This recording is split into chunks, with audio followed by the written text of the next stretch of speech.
আসসালামু আলাইকুম, আমি শেখ মাহমুদ রাফিদ। সবাইকে গুড মর্নিং। আমি ঘুম থেকে উঠে আজকে নানার সাথে ছিলাম। নানা অসুস্থ, তো তাই আজকে নানার সাথে ছিলাম রাত্রে। এখন আমি সকাল ভোরে 8টার দিকে আমি বাসায় আসছি ঘুমানোর জন্য, পরে ঘুমাইছি। যাই হোক, আমি ঘুম থেকে উঠে এখন বাজে কয়টা, 11:30, 12টা বাজে। তো যাই হোক, 12টা বাজে ঘুম থেকে উঠে দেখি বৃষ্টি নামতেছে, সুন্দর, অনেক জোরে বৃষ্টি নামতেছে। আপনাদেরকে একটু দেখাই। এখন বৃষ্টিটা কমে গেছে, বুঝছেন। আর এটা হলো আমার বারান্দা দিয়া সামনে, এখন বৃষ্টি নাই, একদমই মানে কমে গেছে। তারপর তো আমি ঘুম থেকে উঠে ফ্রেশ হইনি এখনো, মুখ ধুইনি, কিন্তু নাস্তা করছি কারণ আমার অনেক ক্ষুধা লাগছিল। আমি সকাল 8টার দিকে নানু বাসা থেকে ঘুম থেকে উঠে আসছি বাসায় ঘুমানোর জন্য, কারণ আমার শরীর অনেক টায়ার্ড ছিল, সারা রাত নানার সাথে থাকতে হয়েছে। তো যাই হোক, তারপর আমি ঘুম থেকে উঠেই কি করলাম, আমি যে আমার পালাম পাখিটাকে খাবার দিলাম। বলো মিঠু, মিঠু বলো, এই যে মিঠু, মিঠু, মিঠু, মিঠু, মিঠু, মিঠু, মিঠু। ও এখন কথা বলবে না, ওকে দিছি কলা, ও কলা খায়, মানে কলা দিছে ওকে। তারপর দিছে হলো এটা যে সূর্যমুখীর বীজ, কালকে আমি নিয়ে আসছি, সূর্যমুখীর বীজটা শেষ হয়ে গেছিল। যাই হোক, আমি এখন ফ্রেশ হব, সকালে স্কিন কেয়ারটা করব, কারণ স্কিন কেয়ারটা যদি সুন্দর মতো না হয় তাহলে তো আর হবে না।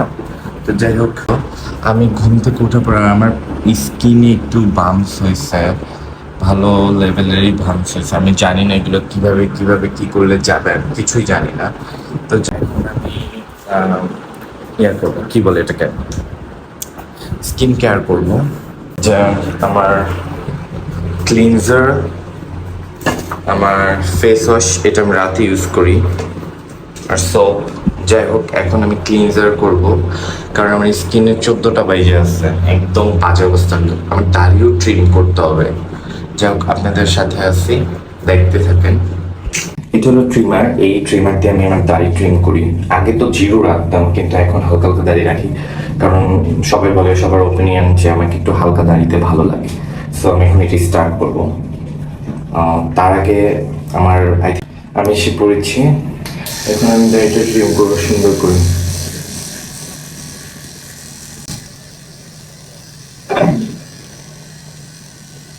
আগে যখন আমার ট্রিমার ছিল না, তখন আমি 2-3 দিন পর সেলুনে গিয়ে আমি দাড়ি ট্রিম করতাম, খুবই মানে কস্টফুলি হইতো, কারণ 2-1 দিন পর যদি আমি দাড়ি ট্রিম করতে যাই সেলুনে, আর দাড়ি যদি বড় থাকলেও ভালো লাগে না, একটু বিজি থাকলেও ভালো লাগে না।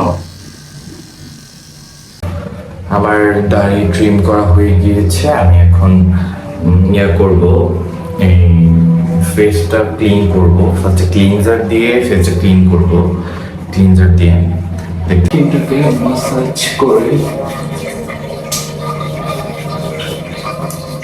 কিংবা এইভাবে এই পাশেও সেম ভাবে এই পাশেও দিয়ে ক্লিন করে নিব। তারপর আমি সোপ দিয়ে স্কিনটাকে জাস্ট হালকা একটু র‍্যাপ করে নিব, তাহলে সুন্দর করে। গাইস, দেখতেই পাচ্ছেন আমার স্কিনটা কতটা ফ্রেশ হয়ে গিয়েছে। তারপর আমি এখন এটাকে, আমার স্কিনে একটু বাউন্স হয়েছে, ব্রোনস, এগুলোর দাগ হয়ে গেছে। যাই হোক, আমি এখন স্কিনটাকে একটু সুন্দর করে স্কিন টাওয়াল দিয়ে স্কিনটাকে ক্লিন করবো, পরিষ্কার করবো আর কি। স্কিন টাওয়ালটা দিয়ে আমি একটু সুন্দর করে ক্লিন করে নেবো। তারপর ফেসটা ক্লিন করার পরে, মুছার পরে আমি সকালে মানে বেশিরভাগ ক্ষেত্রে সিরাম দিয়ে থাকি,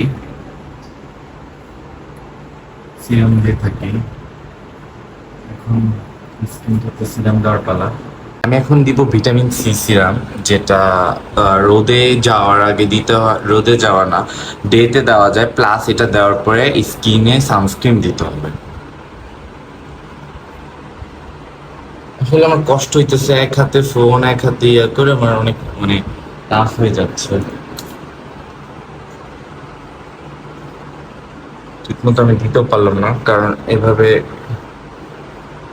স্ট্যান্ড আমার ময়লা হয়ে গেছে, তো তার জন্য ঠিক করে ভিডিও করতে পারতেছি না।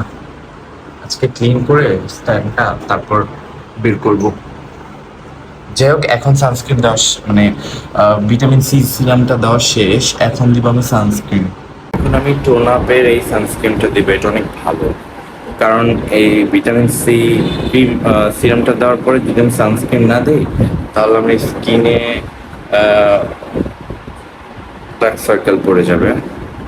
যাই হোক, আর আপনার সানস্ক্রিন কিন্তু সবসময় ইউজ করতে পারবেন, রোদ বৃষ্টি সবসময় ইউজ করতে হবে, প্লাস পারবে না।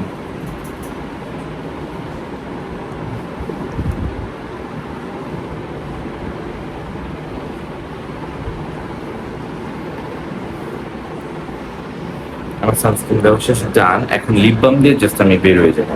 যাই হোক, এখন আমার স্কিনটা কত সুন্দর অ্যান্ড কতটা হ্যান্ডসাম লাগতেছে। আচ্ছা যাই হোক, এখন আমি যাবো বাইরে, বৃষ্টির মধ্যে বাইরে।